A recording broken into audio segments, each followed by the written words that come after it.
Bismillahirrahmanirrahim. I'm Dr. Mohaibullah Wazir, and the topic is the soleus muscle, one of the big muscle of the posterior compartment of the leg.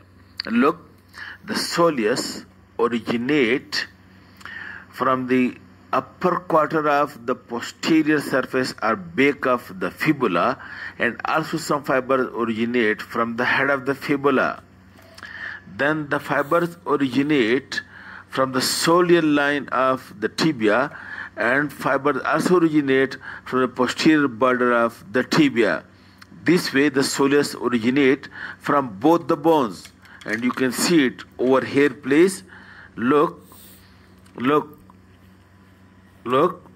this soleus muscle originates from the posterior surface of the head and posterior surface of upper 1/4 of the back of the fibula, and then from the soleal line and posterior border of the fibula.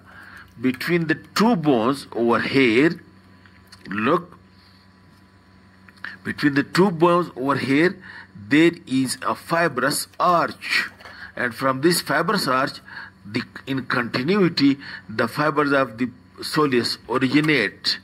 You look at this diagram. Look, this is the whole soleus muscle, big muscle of the posterior compartment, from the posterior surface of head and upper 1/4, and then from the soleal line of the tibia and from the posterior part of the tibia. Then you can see this arch, fibrous arch, which extends from the fibula to the tibia, crossing over the tibial nerve and posterior tibial artery, and from this fibrous arch also the fibers originate. Then this big soleus muscle, it is having a fascia both on the anterior and posterior surface. Look, this is gastrocnemius, and deep to it you can see over here, this is the soleus. It is having fascia on its superficial, that is posterior, and as well as deep, that is anterior surface. Then what happens? Then this muscle descends downward, and then the fascia on the posterior surface of this soleus, that is the superficial fascia, blends with the tendocalcaneus, and in this way the tendocalcaneus is being formed by the epineuritic tendon of gastrocnemius as well as that of the soleus, and also included over here is the plantaris. But note that the fibers of the gastrocnemius, it end the fleshy fibers at the middle of the leg, while the fibers of the soleus, it almost reaches down above the insertion, and then the fleshy fibers are coming till here, and then this tendocalcaneus combinedly formed by these three muscles and being attached over here. You already know it is being inserted over here, to this middle area of the calcaneum, posterior surface of the calcaneum. This upper or anterior part is being separated from this tendon by a bursa, and another bursa lies above that 5 cm between the deep fascia and this tendon.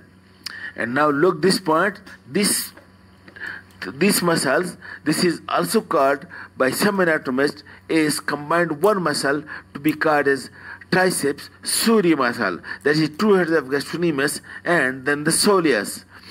And note another point, that look, the perforating branches from the great saphenous vein, it enters into the substance of the soleus muscle, and the soleus muscle having inside its substance are rich venous plexus or sinuses of veins being present inside the substance of the soleus muscle. Okay, now the nerve supply of the soleus muscle is that it is supplied by the branches from the tibial nerve, which is a branch of sciatic nerve. And note the point that each head of gastrocnemius receives one branch from the tibial nerve, and the branch to the lateral head of gastrocnemius also gives branch to the plantaris, while the soleus having two branches.